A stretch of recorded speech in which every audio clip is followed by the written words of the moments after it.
안녕하세요. 에픽세븐 스트리머 쌤메입니다. 예, 다시는 영상을 만든다고 깝치지 않겠습니다. 그냥 이 새끼 귀찮아서 영상 못 만들었네 라고 하셔도 할 말이 없네요. 그동안 이것저것 열심히 하고는 있었습니다. 일도 하고 방송도 꼬박꼬박 하고 또 레전드 마감도 성공했습니다. 영상만 못 만들었어요. 이게 한번 타이밍을 놓치고 나니까 다음 거 다시 만들다가 또 한 번만 살려주시면 감사하겠습니다.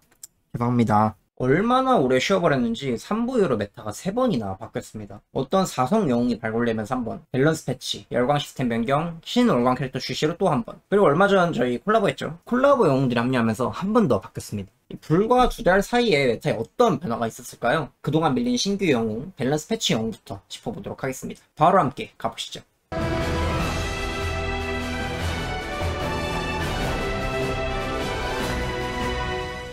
6월이었던가요? 3부 영상이 올라간 직후였는데 놀랍게도 메타가 급변했습니다. 무슨 사기캐라도 기습 출시된 줄 알았어요. 그런데 그거는 아니었습니다. 신캐 출시? 없었어요. 밸런스 패치가 된 것도 아니고요. 시스템적 변경이 있었냐면 그런 것도 아닙니다. 어떤 치명적인 버그가 수정된 건 역시 아니에요. 갑자기 어느 날 이 영웅이 수면 위로 떠올랐습니다. 4시즌에 피달레를 장식한 광속성 4승기사 홍염의 아맹입니다. 이 편견이라는 게 참 무서워요. 그렇잖아요. 눕덱 대전에서 기사라고 하면은 뭡니까? 나락의 세실리아, 크라우 이 5성 최강자들의 2파전이잖아요. 특히 보호 능력만으로 따지면 스킬 데미지 무효화에 보호막을 상시 공급하는 나락의 세실리아를 따라올 자가 없었죠. hun열 왕조 그 자체였습니다. 그런데 어디 근본도 없는 4성 기사 따위가 신성한 실레나의 명함을 내미냐, 네! 이런 반응이 나올 수밖에 없었거든요. 실제로 마감 당일까지 홍염의 아맹을 받아들이지 못한 고수분들이 많았습니다. 결과는 처참했죠. 홍염의 아맹이 그야말로 마감 시즌을 지배했거든요. 이 계급장 떼고 붙어보니까 진짜로 나세실, 크라우가 박살이 났습니다. 아니 대체 왜 그런 현상이 발생했을까? 여기에 많은 이유가 있는데 하나씩 풀어보자면 이렇습니다. 우선 홍밍하면 뭔가요? 이 스킬 패시브의 데미지 감소 효과가 트레이드마크입니다. 이 패시브가 되게 특이한 게 일반적인 아담한트 효과랑 좀 달라요. 치명타, 비치명타를 안 가리거든요. 이게 무슨 말이냐? 크라우, 라라우, 저케이, 선발 등이 쏟아붓는 이른바 흰색 데미지를 감소시킬 수 있는 유일무이한 패시브인 겁니다. 그런데 여기서 크라우, 저케이는 완전 메타픽이죠. 홍맹이 떠오른 이유가 여기서 시작이 됩니다. 연캐로 잡아먹는 크라우 잡아먹는 홍밍, 맥클 잡아먹는 저케이 잡아먹는 홍밍이라는 캐치프레이즈가 먹힌 거예요. 맥클과 연캐롯을 사용하는 유저들은 색안경을 벗었습니다. 홍밍을 채택했고요. 결과는 성공적이었어요. 딸피 크라우가 연캐롯에 시원하게 말 달렸는데 끄떡도 안 난다든가, 저케이가 울면서 소생 달린 랑디의 스킬 퍼붓는데 기스도 나질 않는다든가 하는 일들이 비일비재하게 일어났죠. 이 스킬뿐일까요? 아군 전체에 무적과 면역 버프를 제공하는 3스킬도 메타와 잘 맞아떨어졌습니다. 당시 템포덱은 연캐롯을 잡기 위해 등장한 키세, 그리고 랑디나 환테네를 저격하는 폭탄 집비를 채택하는 추세였는데요. 여러분, 키세와 집빌의 공통점이 뭘까요? 바로 2번의 딜찬스를 약속한다는 점입니다. 3스킬 행동 게이지 증가 효과로 턴이 빠르게 돌아오는 키세, 2스킬 부활로 반드시 2번째 딜찬스를 잡아내는 집빌. 나세실이나 크라우가 암만 보호 능력이 뛰어나다 해도 이런 애들한테 2번 연속으로 맞으면 너덜너덜해질 수밖에 없거든요. 여기에 새로운 파괴법을 제시한 게 홍밍이었습니다. 2연타가 그렇게 아파? 응, 무적. 첫 턴은 아우리 아담한트 압축력으로 버텨내고 두 번째는 무적으로 버텨요. 애초에 2연타를 상정하고 나온 딜러들이기 때문에 그 2연타 전략이 안 먹히면 급격히 가치가 떨어집니다. 특히 키세는 3스킬 후 제공되는 은신 2턴, 이 2턴 내에 게임을 터뜨려야 되는 타임 어택형 딜러거든요. 그런데 무적에 한 턴 날려버리니까 미치고 팔짝 뛰는 거죠. 집빌 역시 부활하고 나서 패검치를 날렸는데 기껏해야 한두 명, 그것도 연캐롯이나 은신 상태의 랑디에게만 데미지를 줄 수가 있고, 그마저도 홍밍의 아우리 아담한트 효과를 고스란히 적용받는지라 이렇다 할 데미지를 주지 못해요. 초반에 몰아쳐서 끝내야 하는 템포덱에 몰아치질 못하니까 힘이 쭉 빠질 수밖에 없죠. 그나마 홍밍을 막아볼 만한 디버퍼로 바사르하고 메테네가 꼽혔었는데요. 홍밍 유저들은 메테네 선밴하고 맥클이나 야타를 가져옴으로써 후속 바사를 막았기 때문에 그다지 불편한 건 없었습니다. 재미있는 게 라라우, 보석바, 조율자 카웨릭 같은 면역 버퍼들이 약세를 보이면서 홍밍이 제공하는 면역 버프의 가치가 상대적으로 좀 높아지는 현상이 있었거든요. 면역을 독점한 홍밍 유저가 야타까지 가져가 버리니까 어쩔까요? 면역 둘러서 야타를 막아야 하는데 면역이 없어. 야타에게 말라 죽는 양상이 자주 나왔습니다. 마감 시즌은 맥클, 홍밍, 야타 이 트리오가 지배했다 봐도 과언이 아니었습니다. 서로의 약점을 환상적으로 보완해서 사실상 무결점 조합이 아니었나 싶어요. 홍밍의 티어 평가 역시 고민할 필요가 없었습니다. 0티어가 확실해요. 진짜 확실했었는데 시즌 마감 이튿날 프리시즌이 시작됐습니다. 그리고 실내나에는 세 가지 변화가 찾아왔어요. 밸런스 패치, 열광 시스템 변경, 그리고 신월광의 출시였죠. 탱커 계열의 유일신으로 떠오른 홍음의 암밍은 이 세 가지 변화 중 하나의 치명상을 입고 허무하게 추락했습니다. 여러분 어떤 것인지 짐작이 되시나요? 바로 신월광 영웅, 신을 죽인 자 스트라제스입니다. 근본부터 완벽한 눕덱 카운터로 설계된 스트라제스는 홍밍뿐만이 아니고 바로 전 시즌을 지배한 눕덱 메타 자체를 갈랐습니다. 이로 인해 탱랑디 선픽이 사라졌고요, 홍밍 선픽이 사라졌고요, 그로 인해 억압받았던 다른 영웅들은 다시 수면 위로 떠올랐습니다. 현재 정명화된 스트라제스의 세팅은 240에서 250 정도 속도에 4000 이상의 공격력, 200 초중반대의 치명 피해를 갖추는 것입니다. 딱 상대 기사, 경영사보다만 빠르게 세팅해서 날로 먹겠다는 거죠. 다만 이게 뭐 엄청나게 빠른 속도는 아니에요. 필 직업군도 전사라는 찐따 직업군을 받아가지고 인빛 값지를 못합니다. 카운터 막기가 대단히 쉽다는 말이죠. 당장 생각해봐도 메루리, 바사르, 메테네, 불디카, 자루만, 키세, 최루카, 암시더, 카웨리 뭘 꺼내도 카운터가 됩니다. 문제는 뱀픽이 그렇게 생각처럼 단순하게 흘러가지가 않는다는 거예요. 애당초 뱀픽 후반부에 이르러 등장하는 스트라제스는 카운터가 불가능하고요, 초중반부에 등장하는 스트라제스는 그를 카운터 치려는 시도만으로 자신의 눕덱 빌드업이 꼬이게 됩니다. 벤하잔이 상대방의 다른 픽 들이 압박을 받는 경우가 많아서 전 시즌처럼 눕덱에 물 흐르듯 굴러갈 수가 없더라고요. 전 시즌의 지루한 뱀픽 구도를 부숴보려는 개발진의 의도가 아닌가 싶은데요, 정말 제대로 적중했다고 생각합니다. 솔직히 말씀드려서 현재 스트라제스는 제대로 픽돼가지고 제대로 3스킬 쓰는 경우가 많지는 않아요. 다만 그 존재 자체가 워낙 압박이라 기존 뱀픽 구도에 대격변을 일으켰습니다. 눕덱 유저들은 여전히 눕기는 누워도 어느 정도 그나마 스트라제스에 대응이 되는 픽을 선호하기 시작했습니다. 부활 기능을 가진 맥클, 루엘, 그리고 뭐 이제 치자 버프로 도박을 강요하는 DNA 등의 수혜를 입은 거죠. 그 외에 여러 영웅들의 평가가 바뀌었는데요, 그 영웅들에 대해서도 이번 영상에서 차차 설명해 나가겠습니다. 출시됐다는 소식만으로 메타를 지배 중인 스트라제스, 저도 벌써 몇 주째 스트라제스와 섀도우 복싱 중입니다. 실성능 또한 무시할 수 없기 때문에 저는 1티어에 놔도 이상하지 않은 것 같아요.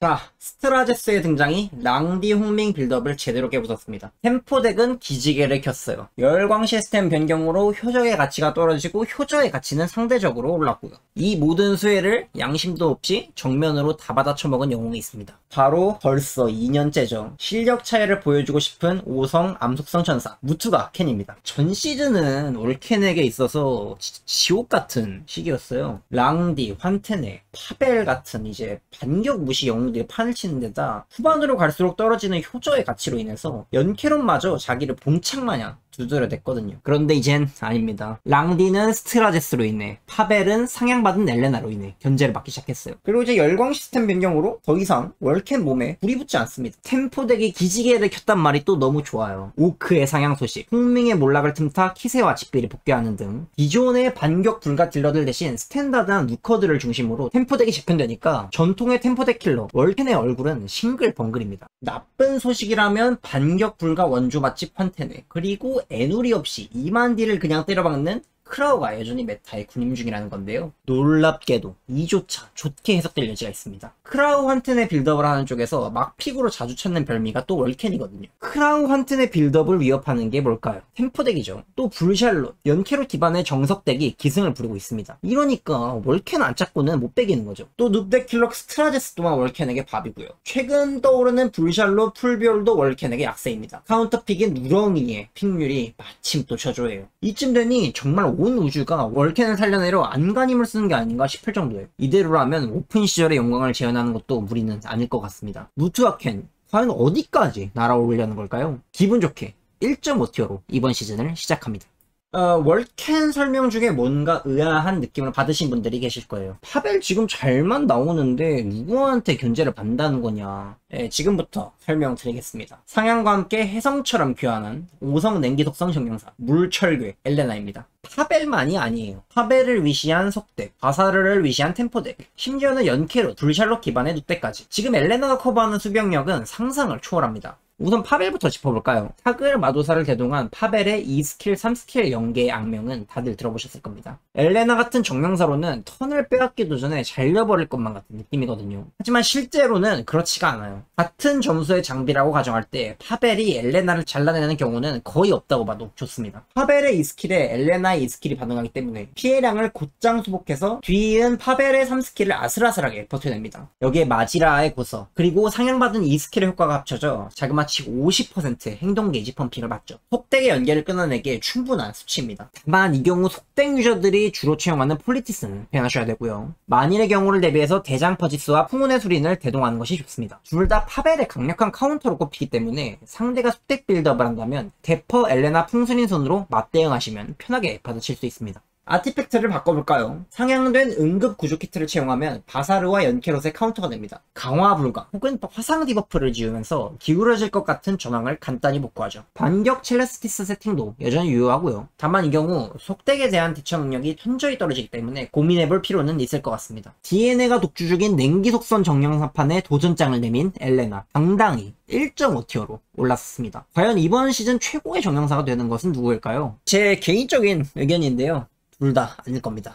딜러 빼고 늘 풍년인 냉기 속성. 아니나 다를까 콜라보로 또 한 명 추가됐습니다. 5성 냉기 속성 정령사 에밀리아입니다. 처음 나왔을 때는 램에 붙여서 찬밥 신세 될 것처럼 보였었는데요. 며칠 지나고 보니 웬걸 진짜 천사였습니다. 무한으로 즐기는 디버프 해제 능력, 50% 행동 게이지 증가 효과를 가진 이 스킬은 활용성이 무궁무진합니다. 랑디, 환테네 같은 국밥 딜러들과 궁합은 말할 필요도 없고요. 야심과 타위인 등 광역 디버퍼들의 엔진 역할로도 잘 어울립니다. 유사시에는 말 달리고 싶다는 크라우 머리채 끌어다 턴 잡아주기도 하고요. 이렇게 능동적이다 보니까 희세의 두 번째 턴을 바로 잡아주는 용도로 템포덱에 깜짝 기용되기도 합니다. 이게 아무리 생각해도 눕덱 파츠 주제에 능동적이란 게 참 좋은 것 같아요. DNA와 깔끔히 차별화가 되잖아요. 버프를 남겨서 랑디에게 허를 찔리는 DNA와 달리 버프도 주렁주렁 달고 다니지 않고요. 또 쓸데없이 크라우의 체력을 회복시켜주지 않는다는 점에서 오히려 DNA, 엘레나보다 우위에 있다고 볼 수도 있거든요. 그동안 눕덱 굴리면서 크라우가 말 못 달리고 낑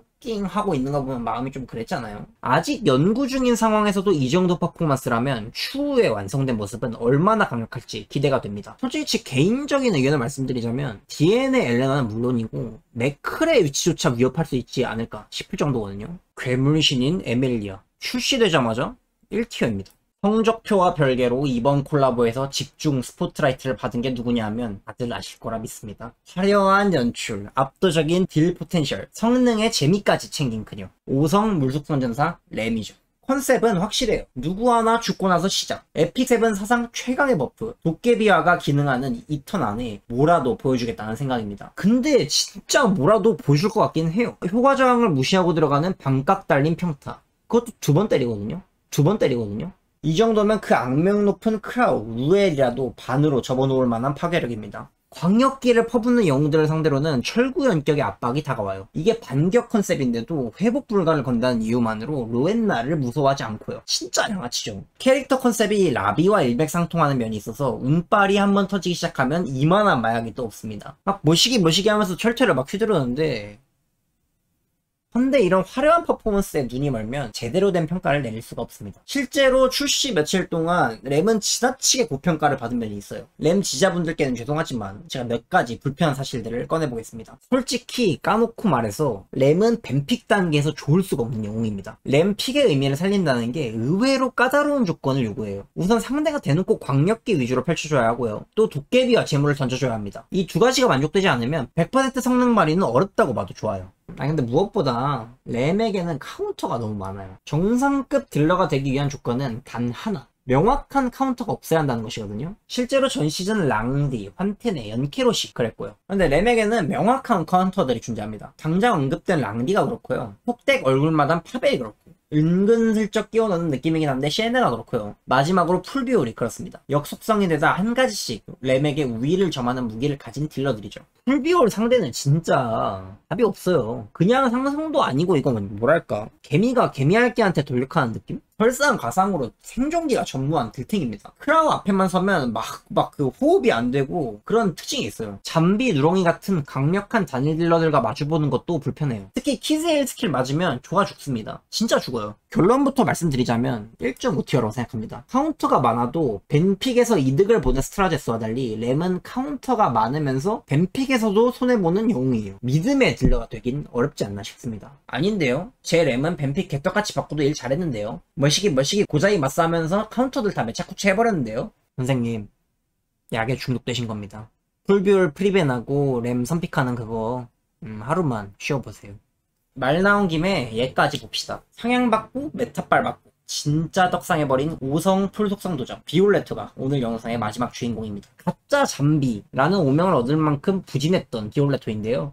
사과를 안 먹어도 회피가 된다라는 게 그토록 중요한 문제였던 건지 국내 사람들의 대우가 달라졌습니다. 메테는 이제 커피 셔틀이고요. 악명 높다는 속댁 형님들도 살살 눈치를 보기 시작했습니다. 또 예전 같으면 암카 데리고 산책 나갈 생각도 못했거든요. 근데 요즘 사람들 보면 암카랑 눈 마주치면 약간 괜히 좀 막 피하는 그런 느낌. 메타마저 웃어줍니다. 전통의 카운터란 것들의 상태가 명메롱이에요. 원체 상대하기 힘들었던 랑디, 환테네, 연캐롯 3대장 중에서 랑디 연캐롯이 추락을 시작했고요. 라비는 실종된 지 오래입니다. 생명력 스탯을 조금만 챙겨줘도 크라우 상대로 버틸만 하다는 것도 장점. 또 그렇게 세팅해놓으면 아군 정령사가 스트라제스로부터 보호받는 그런 각이 심심찮게 나오니까 또 좋아요. 반대로 먹을 건 얼마나 많아졌나요? 삼시세끼가 잔치상입니다. 가뜩이나 물속 세븐인데 엘레나, 에밀리아, 램이 추가가 됐어요. 요즘 뱀픽이 괜히 물반, 공기반 소리 듣는 거 아니거든요. 결속 불잘롯이 유행 중인 건 악재입니다만 뭐 한 명 정도는 괜찮습니다. 램이 비올레토 앞에 서는 것만큼 말도 안 되는 싸움도 아니고 악으로 깡으로 이겨낼 여지는 있어요. 애당초 카운터픽이 한두 개에 불과하다는 것부터가 풀비올이 얼마나 좋은 딜러인지 알려주는 지표입니다. 카운터픽으로 일개 중대를 꾸리는 영웅들도 있는 마당이잖아요. 참 오랜 세월을 기다렸습니다. 비올레토 이번 시즌부터는 하고 싶은 거 다 하고 살았으면 좋겠네요. 1.5티어 하겠습니다.